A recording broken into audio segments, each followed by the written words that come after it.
gente, tudo bem com vocês? Bem-vindos ao meu canal. Eu sou o Gabriel e hoje nós vamos entrar em uma era que aconteceu há 14 anos atrás, mas que até hoje segue sendo uma das melhores eras musicais que uma artista A-list ex-Disney conseguiu entregar aí pra gente, que foi a Guilty Pleasure da Ashley Tisdale. Por mais que essa era na sua época não tenha sido uma era enorme, uma era muito marcante, muito comentada, alguns fatores envelheceram como vinho dentro dessa era que hoje em dia os fãs morrem de saudade e muitos que conheceram depois da época do auge da Ashley queriam ter vivido aquela época para poder testemunhar todo aquele projeto.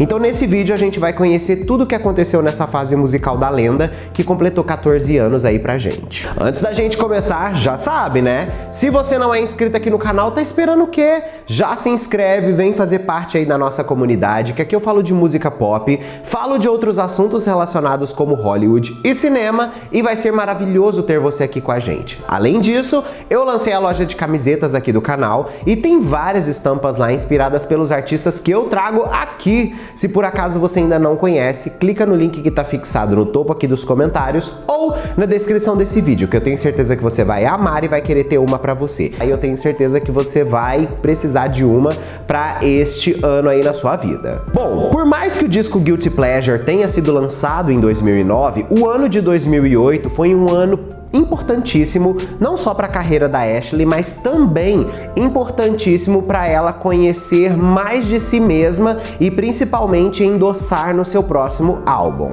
Ela começou a entregar pra gente os primeiros indícios de que uma nova era estava em andamento em abril de 2008. Vale lembrar que em 2007 ela focou todo o seu esforço em lançar o seu álbum debut, o Headstrong, e principalmente em fazer aquela turnê absurda que aconteceu do High School Musical. Vale lembrar que essa turnê tinha como suporte, além da trilha sonora do High School Musical, também o disco dela, o da Vanessa Hudgens e o do Corbin.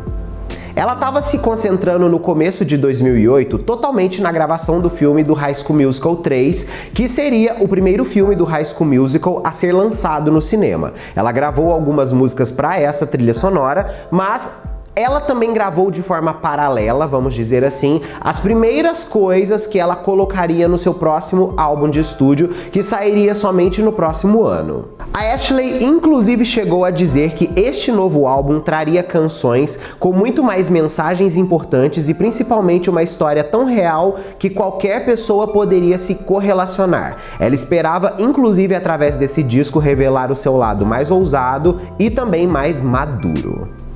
Ela escolheu o título do álbum como Guilty Pleasure, que significa um prazer culpado, exatamente porque, de certa forma, o disco traz essas coisas que geram essa dualidade dentro dela. Porém, ao mesmo tempo, existia uma história na época de que a Ashley tinha pego esse título de uma música do Cobra Starship lançada um ano antes, de fato, da produção deste álbum que ela estava fazendo, que também chama Guilty Pleasure. Vale lembrar que ela chegou a citar o Cobra Starship como uma das inspirações dessa nova fase musical dela, mais madura, mais ousada e também, vamos dizer assim, mais desbocada. Ashley trabalhou intensamente nesse álbum depois da finalização das gravações do filme. Ela produziu um disco muito mais rock e eletrônico e não apenas algo dance como Headstrong. Também ela tomou bastante à frente no aspecto das composições do projeto, algo que ela não chegou a fazer no Headstrong. Sendo assim, esse segundo álbum representava muito mais quem ela era.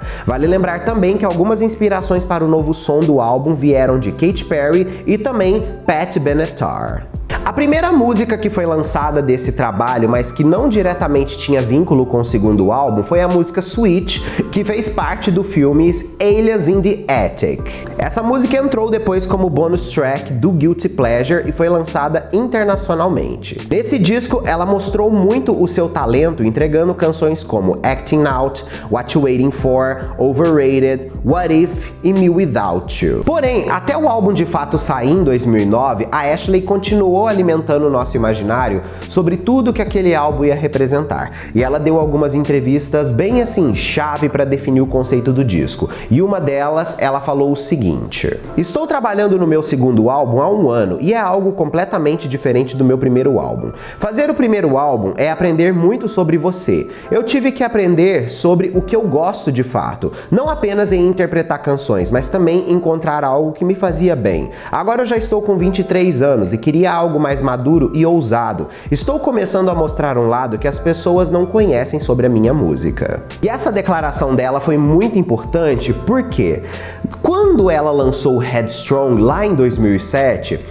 a proposta do disco, por mais que foi lançado pela gravadora Warner, era de fato fazer uma extensão da carreira do filme da personagem Sharpay indo para Ashley Tisdale, né? Então vamos dizer que assim, o Headstrong, no aspecto de imagem e discursos, ele parece muito mais com o que a personagem fazia no filme, e era algo que as pessoas adoravam. Só que nesse álbum, a Ashley queria cortar esse tipo de vínculo e esse tipo de ideia do imaginário dos fãs. Por conta disso, ela e a Warner optaram em fazer uma coisa extremamente ousada, que foi mudar a sua imagem pública drasticamente. A Warner disse que o primeiro componente do lançamento do álbum foi de fato o novo visual que desvinculou ela de todas as outras coisas que ela havia feito no passado. Ela revelou pela primeira vez o seu novo look na capa da revista Cosmopolitan em 2009. E eles ainda comentaram dizendo: queríamos criar uma conversa sobre isso antes de lançarmos o primeiro single, porque queríamos que as pessoas entendessem que aquilo era um novo ponto de início. A princípio, o álbum era para ser lançado no dia 16 de junho, mas ele foi adiado para dia 28 de julho. Porém, ele chegou a ser lançado um mês antes em vários outros países, como Alemanha, Itália e Espanha. A ideia era fazer uma campanha exclusiva promocional para os Estados Unidos, conhecida como Countdown to Guilty Pleasure, onde eles lançariam músicas através das semanas, que são presentes ali dentro do álbum, como atos promocionais. Sendo assim, eles entregam para os fãs músicas como What If e Acting Out. O lead single do projeto dispensa apresentações, né? It's Alright, It's Okay é, sem sombra de dúvidas,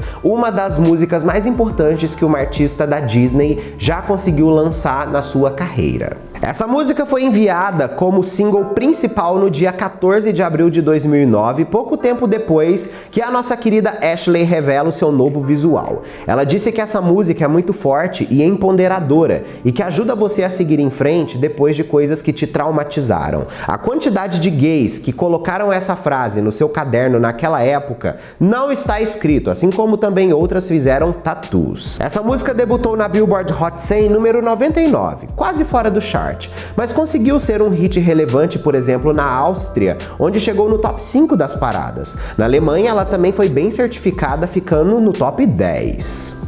Essa música, obviamente, não é um hit, né, gente? Mas ela tem um efeito bem grande dentro dessa bolha que a Ashley Tisdale sempre atingiu como uma ex-act da Disney, e muitos artistas que, assim, estavam dentro daquela bolha também conseguiram.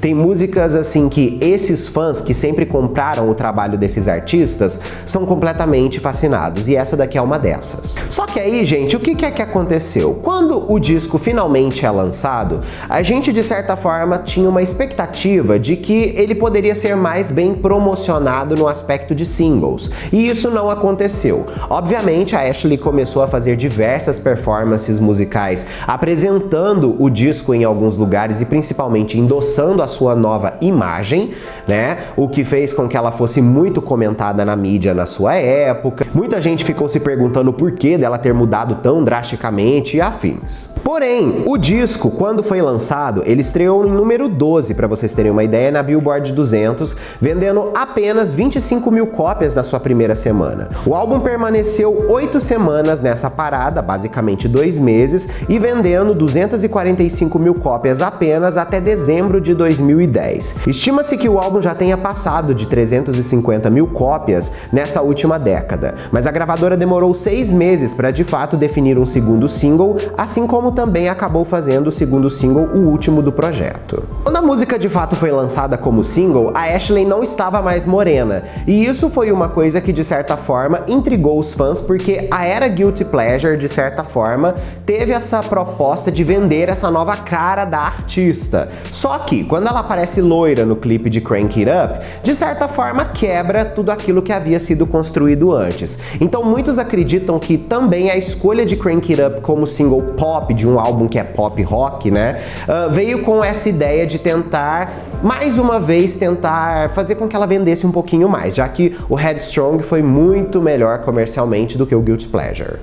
O clipe dessa música se tornou um marco cultural entre os gays, inclusive saudades TVZ. Essa música teve um clipe icônico que inclusive se tornou o clipe mais popular da Ashley Tisdale entre as pessoas que admiram o seu trabalho. Mas, afinal de contas, né? Qual fim levou a era Guilty Pleasure depois disso tudo? Levou um fim mesmo, gente, porque nada mais aconteceu depois do lançamento de Crank It Up. Nós tivemos algumas performances, mas a era rapidamente acabou sendo esquecida no churrasco, sem nenhuma outra promoção pós o segundo single. Tá, mas vamos conhecer algumas curiosidades sobre esse álbum maravilhoso que provavelmente você não sabia ou você esqueceu.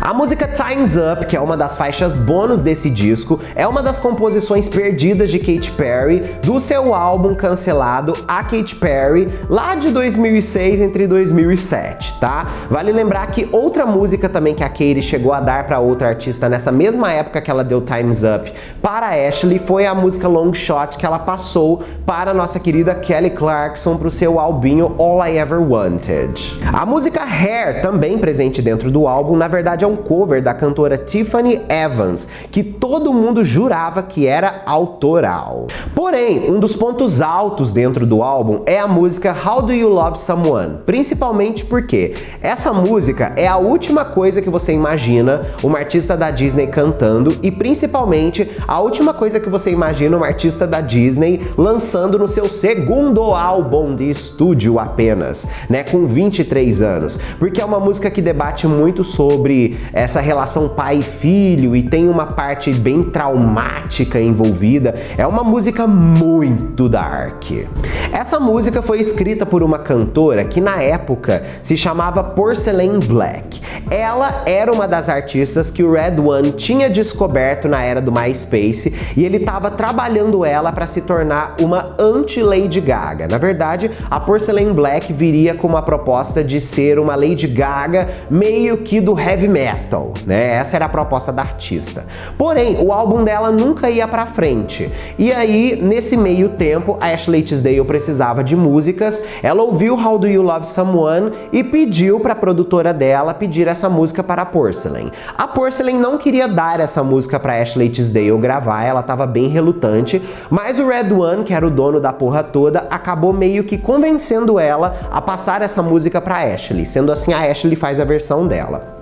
Porém, a Porcelain também fez a versão dela para o álbum não lançado Mannequin Factory dela, que teria saído em 2011.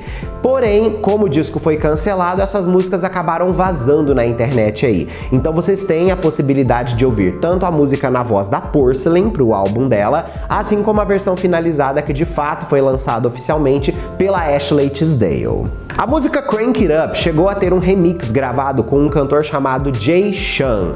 Porém, essa música nunca de fato foi lançada depois do single principal. Não se sabe o porquê. Alguns dizem que foi porque a música flopou e não tinha meio que futuro. Então, como seria um pouco mais assim, difícil dela emplacar um remix com um artista que era, vamos dizer assim, meio desconhecido, eles acabaram largando pra lá. Eles engavetam muitos feats, viu, gente? A música Crank It Up tem vocais não creditados do rapper Sean Garrett. Inclusive, ele é um dos compositores mais importantes daquela época e ter o seu nome vinculado nessa música teria sido uma ótima sacada para a época para nossa querida Ashley. Muita gente nem sabe disso, mas o modelo do videoclipe de It's Alright, It's Okay, na verdade é um brasileiro. Tu sabia dessa? Pasme! O nome do nosso querido é Edilson Nascimento e ele inclusive chegou a contar uma história do bastidor na época que o diretor falou para Ashley tirar a camisa dele, mas ela optou em não tirar na cena do sofá exatamente porque ela não queria também que ficasse muito apelativo. Devia ter tirado, viu? Vale lembrar também que no mesmo videoclipe ela levou uma grande amiga dela, que é a atriz Brittany Snow, para também participar como coadjuvante. Algumas músicas especiais desse álbum, como I'm Back, assim como What You Waiting For, assim como também Time's Up, que é com a Katy Perry, foram lançadas numa versão super exclusiva do disco. Então essas músicas não estão disponíveis em alguns lugares, mas acabou entrando nos singles, então a gente tem a possibilidade de ouvir essas músicas nas plataformas de streaming, por conta dessa questão dos lados Bs dos singles, né? Que inclusive fez muita diferença quando ela lançou o lead single desse projeto, por uma curiosidade bem estranha. Na época que eu disse que a Ashley estava começando a gravar o álbum, lembra que eu disse que ela tinha feito umas músicas antes? Pois é, a música título do álbum, Guilty Pleasure, existe, e essa música foi lançada como um B-side da música It's Alright, It's Okay. Porém, o que acontece? Só saiu no CD físico e não estava disponível nos streamings. Porém, algum querido que produz coletâneas musicais comprou essa canção aí e conseguiu colocar nos streamings há pouco tempo para nós. E muita gente nem sabe da existência dessa música, porque ela de fato não entrou no álbum, porque ela não tem nada a ver com a realidade do álbum. Então, ela mais dá um título do que de fato ela representa algo atrelado àquela narrativa que foi lançada ali. Bom, aqui finalizamos esse vídeo sobre essa era maravilhosa da nossa querida Ashley Tisdale e eu quero saber de você agora. Como o Guilty Pleasure impactou a sua vida? Se você não assistiu também um outro vídeo que eu fiz sobre a era Headstrong, procura aqui no canal, que eu fiz tem uns 2 anos e é simplesmente tudo aquele vídeo, gente. É uma volta no tempo para viver um dos melhores momentos do pop que a gente viveu como a Exact Disney. Ninguém nunca serviu, eu acho, um álbum de estreia tão maravilhoso quanto a Ashley serviu ali sendo Exact. Eu me atrevo a dizer isso, porque, nossa, fico louco com aquele disco. Mas comenta aqui sua opinião que eu quero saber. Fechado? Um beijo, a gente se vê no próximo vídeo ou live nossa. Aí. Tchau!